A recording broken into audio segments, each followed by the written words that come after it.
Os Bacalouras con a súa canción Acacia Negra falan como que especie invasora. Por certo, non deixedes de ver o videoclip, está moi chulo. Bueno, boa tarde, Guillermo Boa Castro tarde. Pechis. Que tal? Un pouco fuñaño.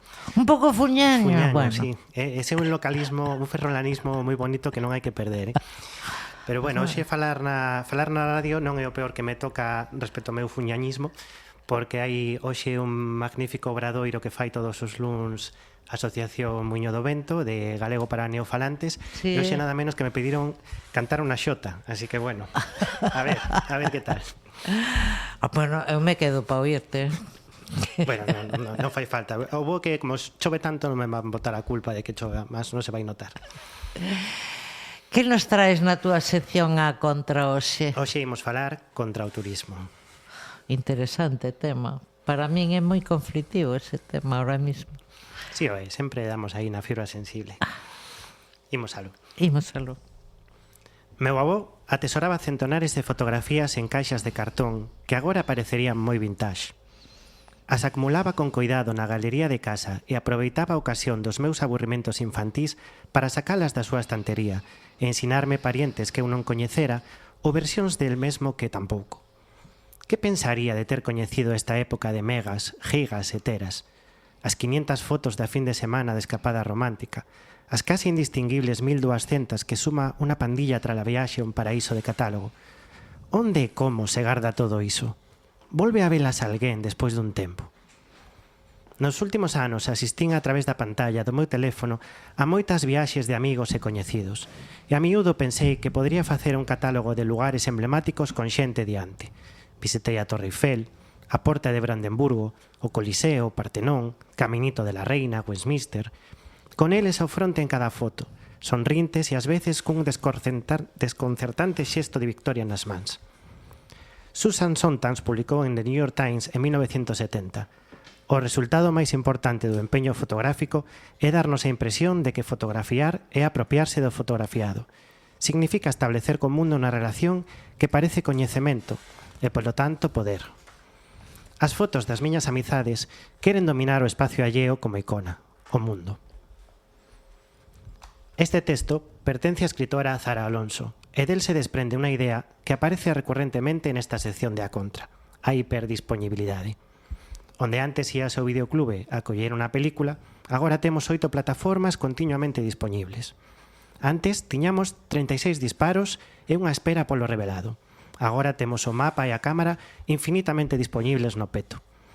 Todas as xeracións vivas no século XXI aprendemos a vivir con cambios conductuais dos que os de sempre sacan partido. Porque sí, o problema da turistificación non é máis que outra corrente dentro do movimento uniformemente acelerado da economía. Cando antes para sair cada meseta tiñamos que afrontar as vertixinosas curvas de Pedrafita ou pagar un Iberia nada barato, agora temos a 6, alta velocidade e Ryanair. Cunha mochila nos plantamos en London en 2 horas e dormimos nun Airbnb.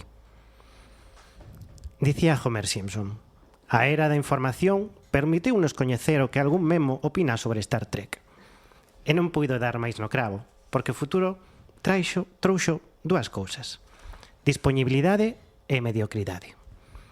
A era actual caracterízase polo consumo, sí. É unha das idiosincrasias do modelo do consumo rápido actual é que deixa de centrarse no xeto e xa non atesoramos mobles ou xoias como as nosas aboas. Ter un salón digno de recibir visitas xa non é a forma de mostrar estatus. Nos preguntábamos por que querían os avós nosos ese salón que nunca se usaba, esa cubertería cara que nunca saía do aparador. Nos mercamos en Ikea os mobles e no Tiger cosas cookies que rompen os 2 días. Nos, sobre todo, consumimos experiencias, diante da pantalla ou nos nosos destiños vacacionais, porque a acumulación de viaxes apela a esa idea de estatus. Vou parar un intre nun dato que non é moi coñecido, non todo o mundo se plantea: o concepto de facer cola. Este emana do contexto da Revolución Francesa. Antes era impensable que non se dera preferencia a un poderoso. Coa cola todos somos iguais, independentemente do noso estatus. É algo maravilloso, pero coa democratización das cousas aflor tamén un sentimento que ataca a nosa vanidade: a perda da exclusividade. Pensade nas nosas avoas e avós. Sí, seguramente algo viaxaban, pero moitas non, ou o facían de cando en cando. A figura do viaxeiro era valorada en canto a que a viaxe se asocia dende a antigüidade a ritos de transformación, coñecemento, audacia e apertura de mente. Hoxe todos queremos ser viaxeiros e o temos ao alcance dun clic, xa non conleva esforzo. Nun mundo que se uniformiza, buscamos ademais a diferencia. E os lugares tamén nos reclaman a golpe de promesa de maravilla. O banco máis bonito do mundo, o banco máis duro do mundo. E así chegamos ao esperpento de ver colas no verán para sacar unha foto nun columpio instalado fronte ao mar. A cala exclusiva de Formentera ateigada de visitantes buscando un ángulo solitario. Xa non entro no papel das redes en todo isto, pero todos vimos como os nosos lugares paradisiacos enchéronse de turistas buscando unha toma. É como culpalos, se nós tamén estamos ali facendo bulto. Todos compartindo a mesma exclusividade ou a mesma mediocridade. Cal foi a principal diferencia no transcurrir destes poucos anos? Ademais do capitalismo salvaxe, o Instagram e o Google Maps, a cámara, o mapa e a guía dos lugares que non te podes perder, todo na nosa man, literalmente. Non me quito as culpas, eu serei o fodechincho de calquera outro lugar. Cada persoa que viaxa vive nun lugar afectado pola xentrificación, pola morte dos barrios e o impacto ambiental, pero xercemos iso mesmo do que nos queixamos. A industria turística e demais das máis blanqueadas, pero calquera actividade, incluso a máis nociva, pode xustificarse en base aos postos de traballo que produce. Non vou entrar en como poñer o selo do Xacobeo a calquera chanchullo o fai menos malo porque promociona Galiza. E aí non entro porque me enciendo. En fin, como culparnos? Non somos inmunes ao poder da industria e ás nosas contradicións, pero sí podemos reflexionar un poquiño. Pensar por que visitamos unha igrexa ou un mercado noutro sitio se na nosa propia localidade non temos visitado eses lugares. Eu négome a que meu tempo libre sexa outro traballo máis. Propóñome buscar o espírito dos longos veráns de tempos dilatados. Négome a queixarme pola perda de identidade dos meus lugares favoritos sen ter loitado antes por reterritorializar os nosos espazos, contribuindo de verdade a habitar, a crear a escala veciñal un lugar mellor. A industria turística téntanos propoñendo disfrutar con cousas fora da nosa realidade, como aquela parella que vai en Rolls Royce o día da súa boda, porque disfrutamos de sentirnos un pouco exclusivos por algún tempo.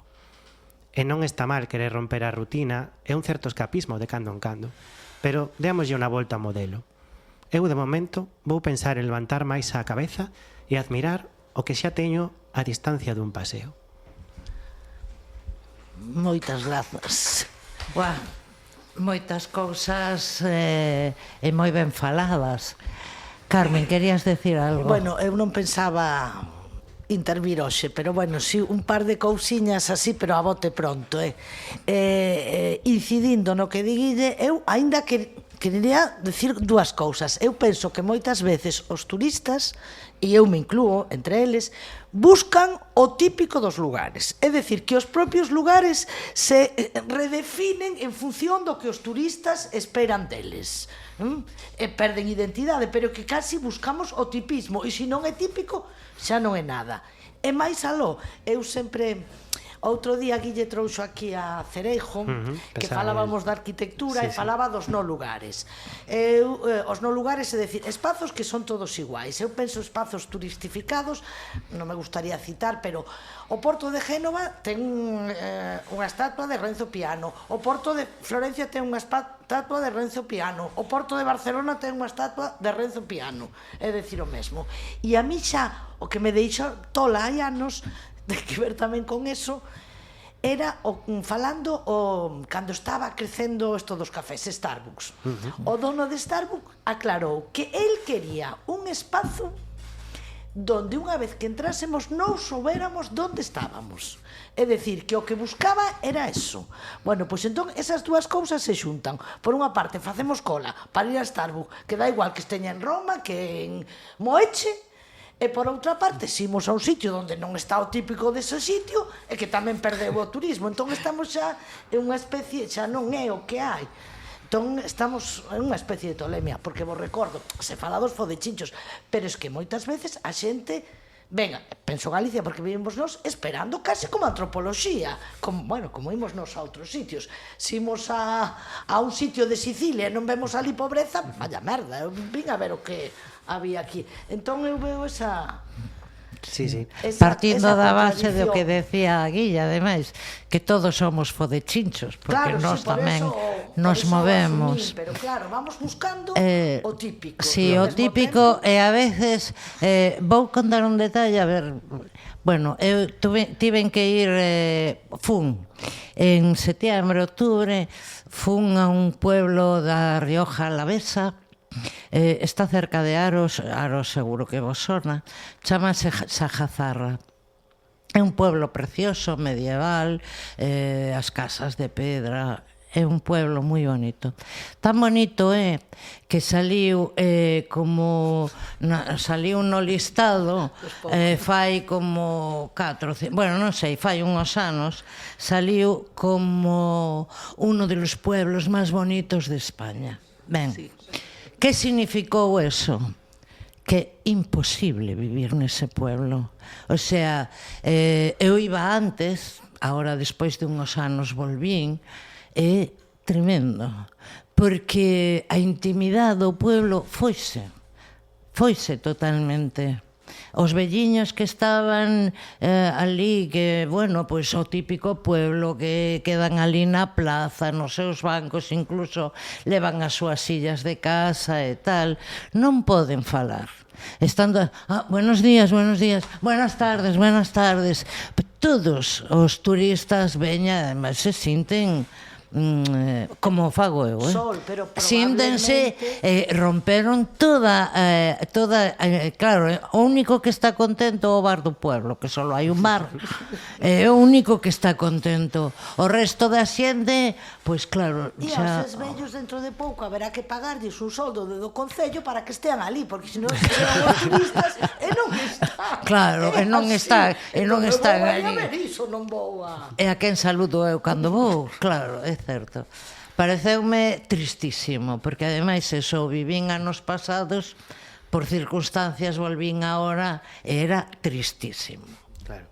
Sí, Entón, é unha das cousas que trae o turismo de masas, é que por eso decía eu antes que para min agora o do turismo é moi conflictivo entre os vir e en vir, que diste agora non se fan casas para vivir, agora as casas son para nós, os turistas. A xente que vive ali non pode vivir, non, porque eu alquilo apartamento, son unha desas personas que alquila esos apartamentos. Pero quero decir, o ceo está cheo de avións que nos levan de un lado a outro continuamente. A contaminación é tremenda. Quero decir, estou vendo tantos problemas a eso que cando ti planteabas este tema eu decía, pérdome aquí. É que eu creo que agora o turismo casi se convertiu, e eu sabedes que viaxo, é unha forma de representación. É dicir, non na realidade. A xente viaxa porque hai que viaxar. A mí encántame cando alguén di, a mí non me gusta viaxar, eu non quero ir a ningún sitio.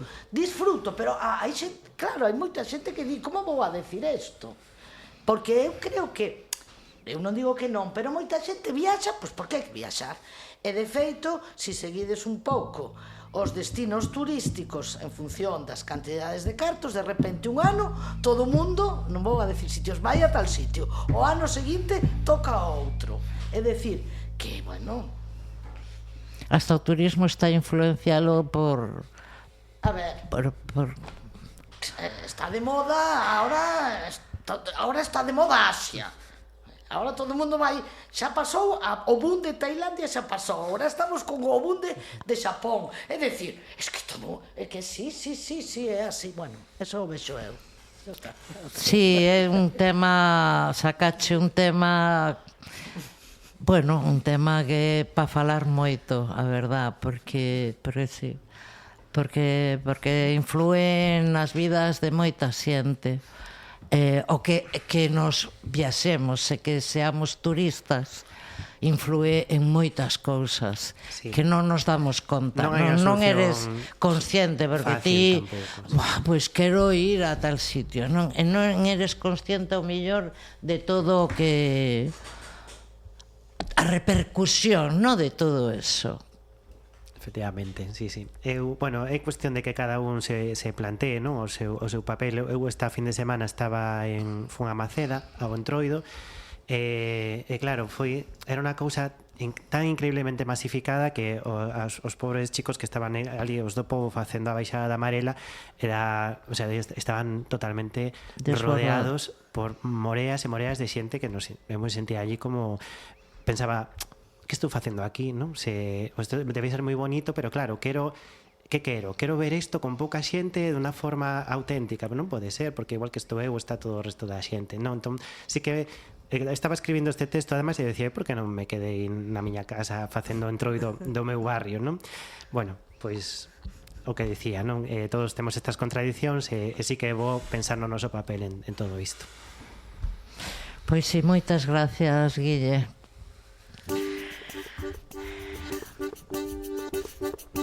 En Francia cantan os galos, en Portugal as galiñas, no lugariño de Zobra cantan as miñas veciñas.